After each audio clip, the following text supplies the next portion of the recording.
দক্ষিণ এশিয়ার ভূ রাজনীতিতে হঠাৎ এক নতুন উত্তেজনা। পাকিস্তানকে সরাসরি বাংলাদেশের হয়ে ভারতের বিরুদ্ধে যুদ্ধে নামার ইঙ্গিত দিচ্ছে।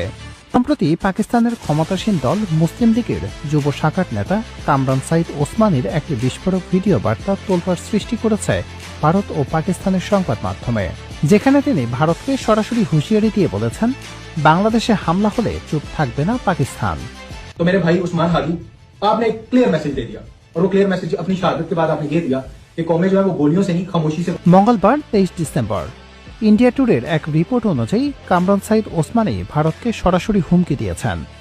ওসমানী দাবি করেন, পাকিস্তান কখনোই বাংলাদেশকে ভারতের মতাদর্শগত আধিপত্যের নিচে ঠেলে দেওয়া মেনে নেবে না।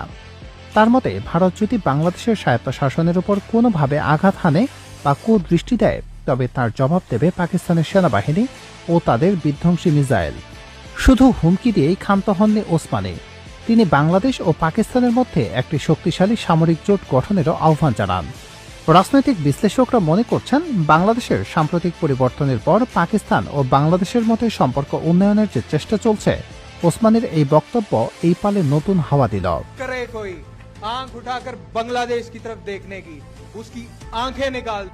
কিন্তু প্রশ্ন হল, পাকিস্তানকে আসলেই ভারতের মতো বিশাল শক্তির বিরুদ্ধে সরাসরি যুদ্ধে জড়ানোর ক্ষমতা রাখে, নাকি এটি কেবলই রাজনৈতিক গিমিক?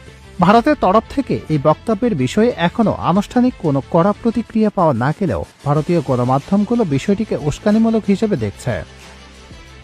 বিশেষ করে বর্তমান আঞ্চলিক পরিস্থিতিতে, যেখানে বাংলাদেশ ভারত সীমান্তে উত্তেজনা বাড়ছে, সেখানে পাকিস্তানের এই সরাসরি হস্তক্ষেপ দক্ষিণ এশিয়ার এক নতুন মেরুকরণ তৈরি করতে পারে। কামরান ওসমানীর এই বক্তব্য কি শুধুই ব্যক্তিগত, নাকি এর পেছনে পাকিস্তান সরকারের কোনো প্রচ্ছন্ন মদত রয়েছে?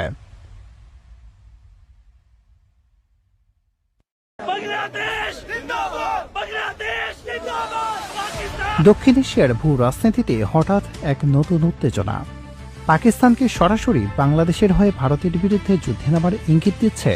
সম্প্রতি পাকিস্তানের ক্ষমতাসীন দল মুসলিম লীগের যুব শাখার নেতা কামরান সাইদ ওসমানীর একটি বিস্ফোরক ভিডিও বার্তা তোলপাড় সৃষ্টি করেছে ভারত ও পাকিস্তানের সংবাদ মাধ্যমে, যেখানে তিনি ভারতকে সরাসরি হুঁশিয়ারি দিয়ে বলেছেন, বাংলাদেশে হামলা হলে চুপ থাকবে না পাকিস্তান। तो मेरे भाई उस्मान हादी, आपने एक क्लियर मैसेज दे दिया और वो क्लियर मैसेज अपनी शहादत के बाद आपने ये दिया कि कौमें जो है वो गोलियों से नहीं खामोशी से। মঙ্গলবার 23 ডিসেম্বর ইন্ডিয়া টুডের এক রিপোর্ট অনুযায়ী কামরান সাইদ ওসমানী ভারতকে সরাসরি হুমকি দিয়েছেন। ওসমানী দাবি করেন, পাকিস্তান কখনোই বাংলাদেশকে ভারতের মতাদর্শগত আধিপত্যের নিচে ঠেলে দেওয়া মেনে নেবে না। তার মতে, ভারত যদি বাংলাদেশ